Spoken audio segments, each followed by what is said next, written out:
Hey everyone, it's Frankie-Lou.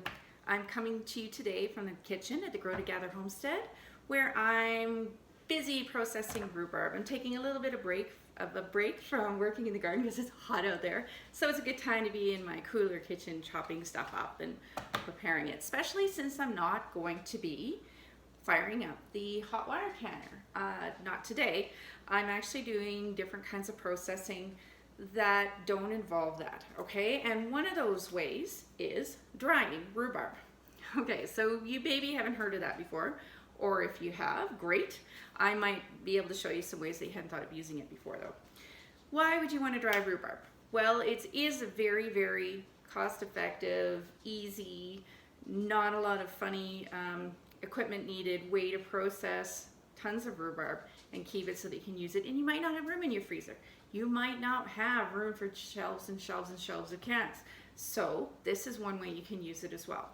One of the main ways that I use dried rhubarb is in teas. I love it, right? It says it tastes like rhubarb, right? So it's nice. I like mixing it with apple. I like mixing it with lemon balm, with borage, and minty things. It's just got a nice tone, and it also adds a really nice color to the cup too, if that's something that matters to you. It's very pretty when it's makes the tea prettier too. So sort of almost like using hibiscus or rose hips, you can add that sort of color and tone and flavor profile to your teas with dried rhubarb as well. And it's a lot easier to grow than hibiscus. It's a perennial. It comes back year after year. It grows in zone 3. Okay, so that's another reason I like to preserve rhubarb is I love that tamarind flavor, but there's no way I'm ever going to be able to grow tamarind here. And this is one way that I can get I use it in sweet and sour all the time. Okay, so another reason why it's great is it really compresses. I processed the other day 3 pounds of rhubarb. That's a lot of rhubarb. Like, this is less than 2 pounds of rhubarb. Okay, this is about half of what I did the other day. And I ended up with 3 ounces. I weighed it out, 3 ounces of rhubarb, and it takes up 2 cups exactly. So I could put it in a mason jar, and that's a lot of rhubarb that you can dry down. Okay, so that's another reason you might want to dry it is you can compress your space, use less equipment, use less jars, cost effective. Now I'm using a dehydrator because I have one, but you could also do this in your oven. You just don't, I think that if I did it in my oven, my lowest setting is 150, and that's what I would do it at. I'd have to watch it a lot more than I do in my dehydrator because that's a little high. I normally put it in my dehydrator at 130. I find that works for me. Your dehydrator might have different settings, so you might need to play a little bit. But I do it at 130, moving the trays around a lot, and I usually do it for at least 12 hours because let me tell you, rhubarb is full of juice, okay? Which is one of the reasons why it's great to use, okay? When you rehydrate it, that flavor, but there's a lot of water in there that's got to come out. It's almost like dehydrating celery, One of the ways that when I am drying it, I know a lot of people just sort of chop it like this, and get their nice little cross sections, and you can do that.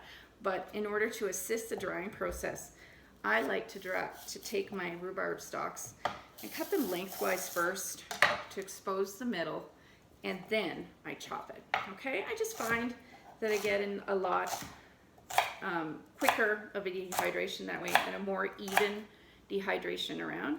When you are chopping, you want to try to make it even, okay? Because you don't want to have some pieces be ready prior to other pieces. And the other thing you want to do is be really sure that you're leaving space and you're only putting a single layer on your dehydrator tray, okay? Because it's not going to dry evenly if you do that, if you got it stacked on top of each other, okay? So it's really not hard, okay? It's one of those things that can do super quick, and honestly, with the amount of work I have to do to be able to process that much rhubarb quickly is great, and I know I'm going to use it throughout the year, okay? Things I'm going to use it in. Well, dried fruit. Dried fruit tends to be very intense, right? So in terms of flavor, if you think about the difference between a grape and a raisin and the texture between a grape and a raisin, that's a good analogy. for what rhubarb is going to do. Because, okay, so these pieces that I have in here were about the same as this. Okay, they're not nice and juicy like they used to, but they do have kind of a chewy, nice texture, which is nice. And things like coffee cake or crumbles. You can mix it with oatmeal.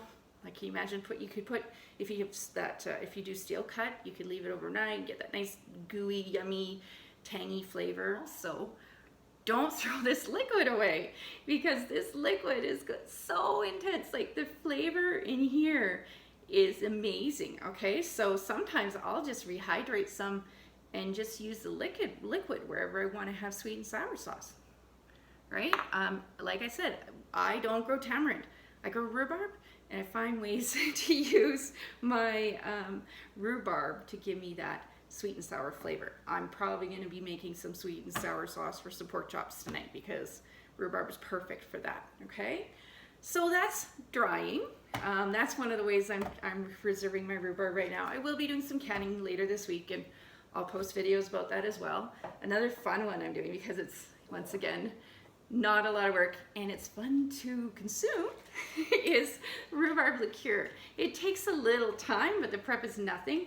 And when I'm setting up my next jar of that, I'll do a video about that as well. So if you're interested in any of that, just you can subscribe or just keep an eye out. There'll be rhubarb recipes coming like crazy, because I have 7 patches of rhubarb. I'm a rhubarb addict. I lie awake at night thinking of ways to use rhubarb.